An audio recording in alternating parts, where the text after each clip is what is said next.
Now, if you've been listening to my lectures for last year, you know that my passion is our kids. And experts tell us that our children are going to be the first generation of Americans that do not live as long as their parents. This is a catastrophic prediction of biblical proportions. Can you imagine everybody in this room burying their children? This tells us how terribly the medical profession has failed us. And this is why Youngevity is here. And I love you because you're an army that's going to save our kids. God bless you for it. Hooah! There's thousands of failed medical theories every century, and the 20th century and 21st century are no different. The two big ones, of course, is genetics. That's a failed theory. We know that genes do control your hair color, your eye color, your skin color, whether it be a boy or girl. Your genes control your liver, your heart, your muscles, your bones. If you need to make new bones, your bones will make bone cells. And if you need to make a new liver, your liver will make liver cells, all because of genetics. But it was an overreach by them to say all these diseases are caused by genetics. There's not a single disease that's transmitted by genetics. Of course, that's why the book Epigenetics is a bestseller at Amazon.com. Oh, very proud of that. Hooah! Okay, here we go. Let's go to the next one.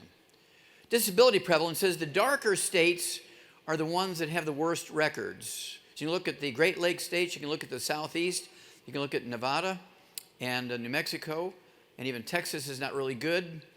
Okay, California is not really good. You'll see in a moment. Let me back up there. Get back up. Oh, there we go. Okay, different types of, this is what I want. Okay. Now, I wonder what Steve Jobs' mom and dad thought when they buried him at age 56. I wonder what Satoru Iwata's parents thought about when they buried him at age 55. I wonder what Vice President Joe Biden felt like when he buried his son Beau at age 46. I wonder what the king of Dubai felt like when he buried his son, who was supposed to be the king when the king died. Sheikh Rashid died at age 33 of a cardiomyopathy heart attack, a deficiency of a single mineral while he was running. You can look at him, know he was a fitness buff. I wonder what past President Jimmy Carter felt like when he buried his grandson Jeremy at age 28 from cardiomyopathy heart attack. You see, it doesn't matter how politically connected you are, doesn't matter how rich you are, if you don't have the 90 essential nutrients, you are doomed to a life of misery and early death. Hooah! Pastor Rick Warren, very famous pastor, wrote a best-selling book. It's probably still a bestseller. I mean, it was one of the longest-running bestsellers. A purpose-driven life, saved many families. It helped so many people who were drifting in their lives. And his own son committed suicide at age 27. Now, they never listed why. They never mentioned a note or anything like that. But if you think about it, you will come up with why he committed suicide. Female life expectancy in America, this was 1990, Harvard Medical School, said that in the counties, this is county by county, the red, orange, and yellow counties are the shortest lived, and the counties in the dark blue are the longest lived. There's a 25-year difference. Everybody in the Southeast, the old Confederate states, and out kind of Southwest and the Indian reservation up in the Dakotas and Montana, they fry everything and don't take the 90. Males are the same way, same pattern. Fascinates me is that all top 20 longevity cultures, according to the National Geographic, not me, are third world cultures, have no doctors, no insurance, government or private, absolutely no emergency services, no hospitals, no clinics, yet they have 40 times the 100-year-olds we do. They have 100-year-old per 250 of their population. We Americans only have 1 per 10,000. They have no amenities, no utilities, no roads, no cars. They live on a calorie-restricted diet, not because they know the science. They're just so poor they can only afford 600 to 900 calories a day. Americans take in 2,500 to 4,000 calories a day. Rare Earth Cures was the first place that a study was done on epigenetics. You'll see that in a moment.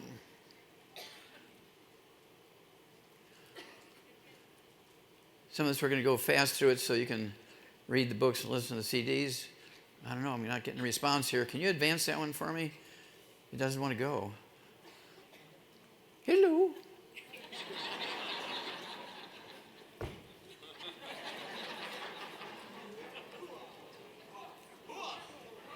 There we go.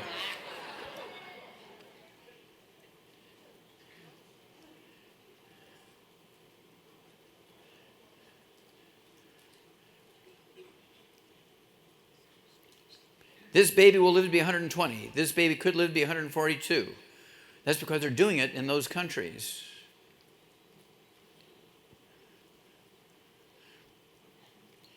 I'm just letting you read the headlines here.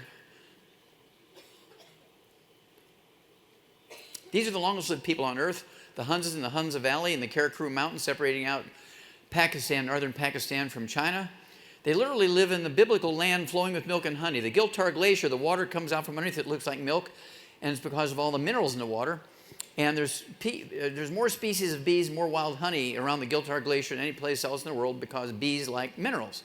The land flowing with milk and honey. They live at 13,000-foot elevation. You can see their third world culture. They don't have any doctors or insurance or hospitals or clinics, emergency services, yet they're the longest lived people on earth. Okinawa, everybody in Okinawa doesn't live to be an old person. Most of them live to be 52. They have 10 different fried chicken places on every block. One little valley in Okinawa, the people live to be an average about 85. This is one of the oldest fellows there, Mr. Taguchi, and spent a lot of time with him, so we know exactly what they do and what they don't do. Our bodies need 90 essential nutrients. Hooah! 60 minerals, 16 vitamins, 12 amino acids, 3 fatty acids, and our genes, our DNA, and our RNA, and our telomeres, little end caps in our chromosome, are the part of our body that needs these nutrients. The medical doctor's thinking stopped at eat the 7-food group pyramid. That was too complicated for them, so they broke it down to the 4 food groups. That was too complicated for them. Now they say just eat 4 colors. But if you want to maximize your genetic potential for health and longevity and fending off disease and intelligence and speed and strength and doing all the things you have the capacity to do, maximize your genetic potential. You need 60 minerals, 16 vitamins, 12 amino acids, 3 fatty acids, every second of every minute of every hour of every day of every week of every month of every year, forever. How long do you need water for life? How long do you need oxygen for life? How long do you need the 90 for life for life? Hooah! Evander Holyfield, we rebuilt him after he had his heart attack. He came back and boxed for 8 more years, even with a piece of his ear bitten off. Danny Glover, he was laid back and not doing any more of his movies that were high capacity. We're doing all these jumping out of cars and beating each other up and stuff because he had a back and hip problem. We rebuilt him, and now he's back doing these movies again. Pat Boone, ladies, April Love, remember that? He was reduced to selling walk-in bathtubs on TV so he could pay his mortgage. Now he's back on the road again doing tours, and he is having the time of his life because of the 90 for Life program. Willie Nelson had claw hands 12 years ago. He couldn't play the guitar anymore. Now he's on the road again. Hooah! And our own Drew Pearson, right, caught the Hail Mary pass from Roger Staubach, helped Dallas Cowboys win the Super Bowl in the last seconds. And he's with us, a great mentor of all of us, a great example, and we just love him to pieces, and thank you, Drew. Hooah! Now, this was the first study ever done. This was the first scientific study ever done in epigenetics. This is in that book, Rare Earths Been Cures. And this is one that I did in St. Louis. Perkins was given a hydroponics machine to grow wheatgrass and stuff like that, and barley grass. And he said, Wallach, I just can't give this to the animals in the zoo. They might die, so you need to test it and make sure everything's okay. So to make a long story short, we got 100 fertile duck eggs from the same pair of mallard ducks. Mama, daddy the same. We kept stealing them until she laid 125. We got 100 of them, 4 groups of 25. Group number 1 we gave iceberg lettuce to. You see how big it is. Group number 2, hydroponically grown barley grass. It was about 20% bigger. Look at the difference in the size of the head and the length of the body and the size of the pelvis. And then the duck pellets from Ralston Purina, he's twice as big as the other 2 groups. But look at baby Huey, number 4. You got the hydroponically grown barley grass and the duck pellets from Ralston Purina. Which one got the 90 essential nutrients that maximize their genetic potential? Group number 4, the Huey group. Same genetics. The only difference in genetics was some were boys, some were girls. And people had talked about outside influences affecting how our genes work, but this is the first experiment that had ever been done and published. Very, very proud of that. Hooah! And the study I did with Perkins and the Washington University and St. Louis Zoo and the Shaw's Botanical Gardens, over 20,000 autopsies, 10 million chemistries, 10 million slides, special stains. We eliminated 900 different diseases in the zoo animals. We tripled their lifespans, eliminated every birth defect you can name, and 10 times as many you can. And that's what got me excited, because if you can have a crocodile with type 2 diabetes and a hummingbird and a deer with sickle cell anemia, which are supposed to be genetic diseases of humans, how did they get them, right? So it had to be that these are nutritional deficiencies of any vertebrate. All vertebrates get the same nutritional deficiency, get the same disease. And we've been doing this in Youngevity now for 38 years, and guess what? It works. And now we're going to take it to the world. We're going to save our kids. God bless you. Whoa! Okay, how much time do I have? 10, 15 minutes left? Okay. Okay, I just need to know how fast to go. Okay.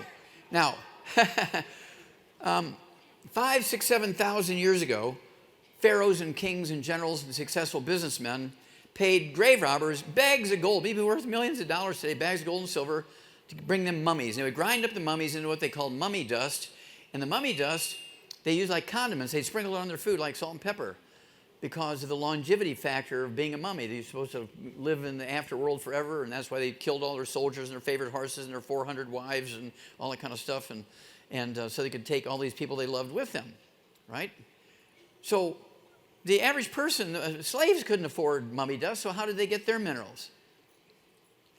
Well, this article here in Scientific American said people began to get smarter, they were more creative, they lived longer as soon as they began to eat cooked food. That's absolutely positively not true. It was because they cooked the food, not because they ate the cooked food. Because what was the universal fuel 5,000 years ago? Wood.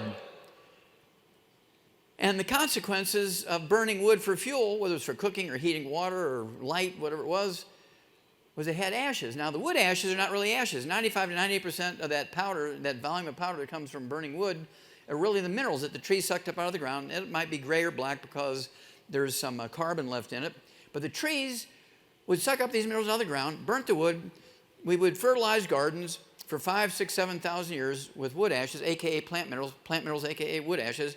And the pumpkins and the squash and the okra and the tomatoes and the peas and beans and potatoes and onions and corn would suck up all these minerals, and nobody knew it then, nobody knows it now.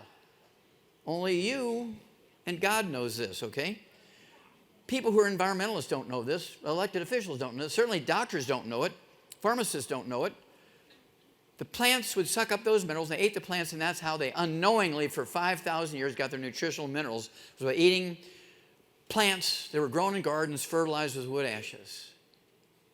That's been going on for 5,000 years. That went on for 5,000 years, thousands of years, thousands of years, thousands of years, until 3 o'clock in the afternoon, Monday, September 4th, 1882.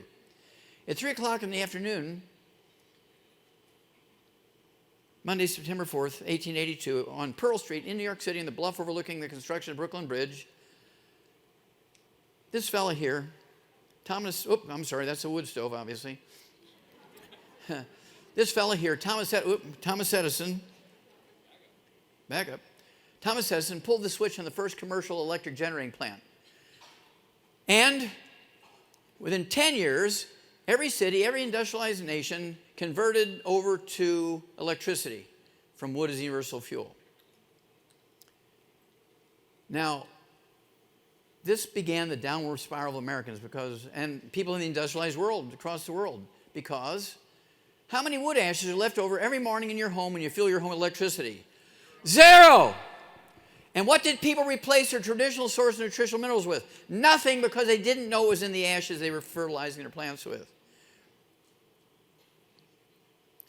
What was the most fertile and most expensive farmland, agricultural land, 5,000 years ago and even yet today around the world?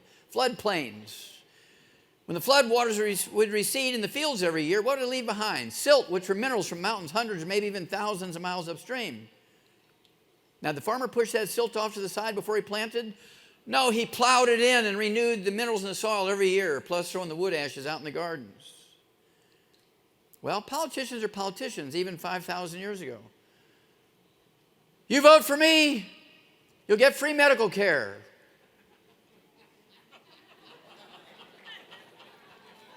But you're going to pay $4 a gallon gasoline to pay for the free medical care.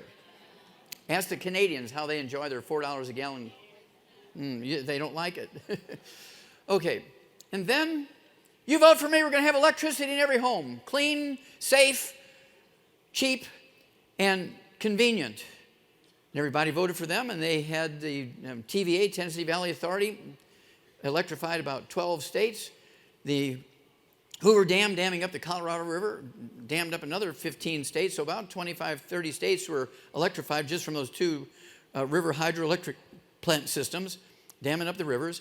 And there was an unintended consequence, which initially everybody thought was a good deal. The unintended consequence of these hydroelectric plants was flood control.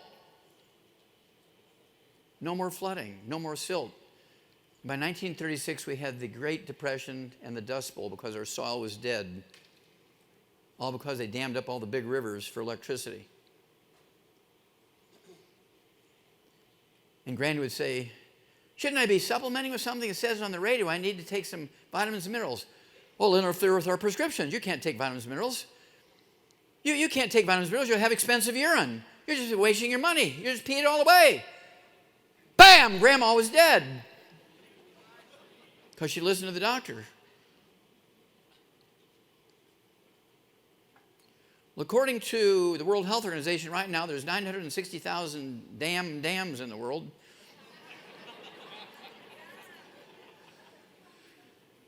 And they've cut off the food supply to our fields. No more silt every spring.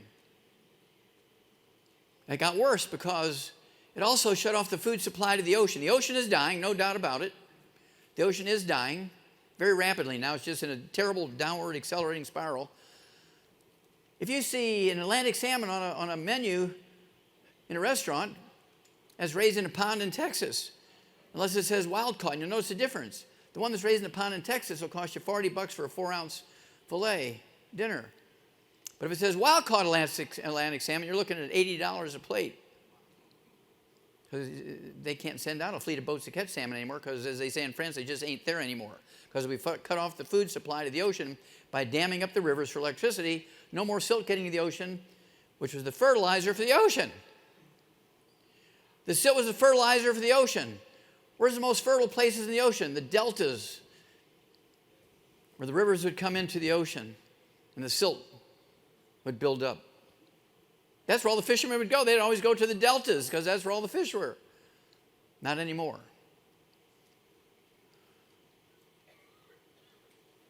Whales are washing up on the beach now each year by the hundreds. Big heads. Their bodies are just skin and bones. Actually, literally no muscle and no fat in there anymore because there's no food in the ocean for them. Sharks are eating people in the United States, which they didn't used to do. I want you to think back to the Beach Boy days and the surfing days. Was there any reports of shark attacks around the Hawaii Islands or on the west coast of California? No. Never. Last year it set a record, 58. Around Hawaii alone. Southern California, agricultural land, satellite photograph from 100 miles up. What I want you to see here is nutritional minerals do not occur in a uniform blanket around the crust of the earth. They occur in veins like chocolate and chocolate ripple ice cream. So if you grow soybeans, that 100 square miles you're looking at down there, they're not going to have all the same nutrition in it. Plants only need 3 minerals. Vertebrates, including human beings, require 60 minerals. Plants only need 3. You look at a tomato, you're going to spend $2,500 every meal to analyze your food to see which minerals you're going to add. It's much cheaper just to do the 90. Guarantee you're going to have everything you need, and then whatever you get from your food is value added. If you do not supplement your kids, you'll be burying your kids. You'll be standing at your gravesite burying your kids. That's what experts are saying now. I thought this was kind of interesting. This is the Huckleberry Dam on the Huckleberry River in North Carolina going out to the Atlantic Ocean. And this river, before it hits this falls, originates a couple hundred miles northwest of this point. And as it goes around the various bends in the river, there's different clay deposits. I want you to see how all the way down the river, those clay deposits are so different, they stay in their own little tracks in the river and in the falls. Isn't that beautiful? But it never makes the ocean because there's a hydroelectric plant 10 miles south of this falls.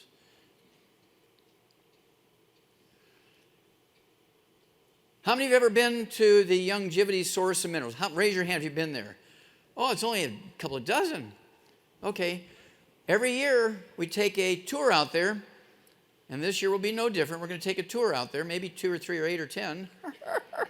Okay. This is drop-dead, gluten-free, drop-dead, organic, 78 minerals. It's a compost.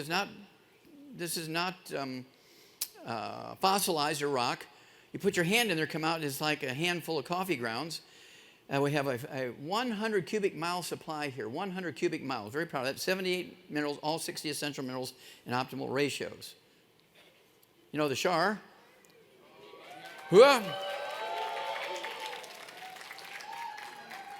Now, April 7th was her birthday. She turned 73, and she's been with us for 25 years. Does she look like she's 73? No way. She takes the 90 twice a day for the amount for a 200-pound man. I asked her one time, Shar, why are you taking so much stuff?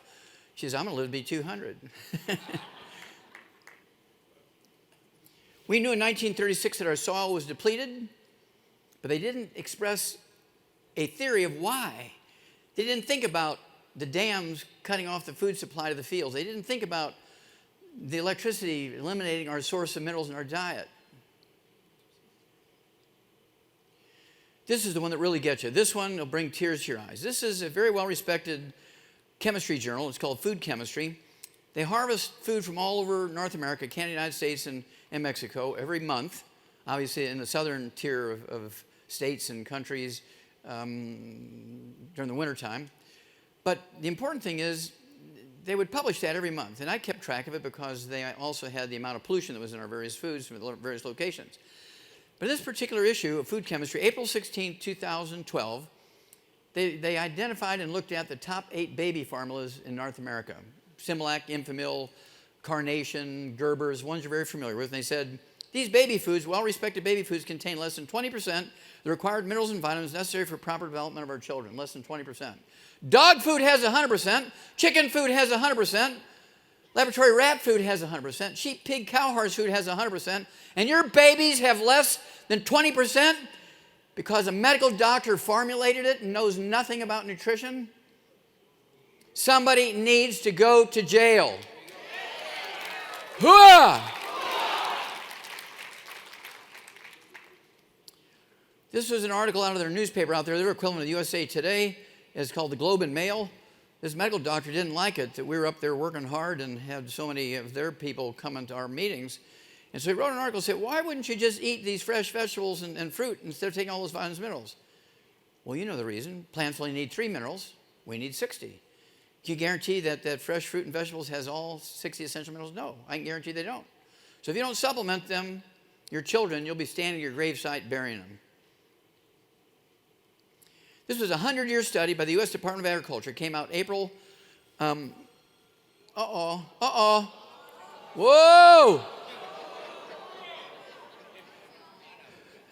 This was a 100-year study. Started April 15th, 1912, or 14, excuse me, 1912. And then went to April 15th, 2012. Okay? They said our farm soils are depleted of vital minerals, and as a result, our foods are literally starved of nutrition. Our medicine alone cannot compensate for this deficiency. U.S. Senate document 264, 1936. The summary of the study was, the minerals in our soil over the past 100 years are depleted by 85%. You can see their table on that. That's their chart, not mine. Look at it in 1910. Look at the amount of minerals in our food today, in our soil today, in 2006. USDA also reports that 95% of all Americans are minerally deficient. Now, you and I might be able to squeak by an extra week or two when we're minerally deficient, but our babies that are growing and developing, without all 90 essential nutrients, particularly minerals, they're doomed to die an early death. We're responsible now. You can't unlearn what you've learned. These I'm going to go by fast. If I go too fast, it'll freeze up for a minute or two, so I got to go at a certain speed. You get the drift of it. Decrease in iron in food from 51 to 2001, a 50-year difference. This is at 1951. Let's see what's it. There it is in 2001. Just iron, just looking at iron alone. No more wood ashes, no more silt. Plants can make vitamins and amino acids and fatty acids, but plants cannot manufacture minerals. They must get them from the soil. Obesity rates continue to climb. Obesity is not eating too much, lack of exercise. Obesity is just a simple nutritional deficiency. Disability prevalence, again, look at the darkest states there, the Great Lakes states in the southeast, in Nevada and New Mexico. Percentage of adults whose heart age is 5 or more years older than their chronological age. Again, look at the southeast and the Great Lakes states. Heart disease death rates. The darkest ones have the worst records. Again, the Great Lakes states and the old Confederate states. And look at California. We're not doing too good.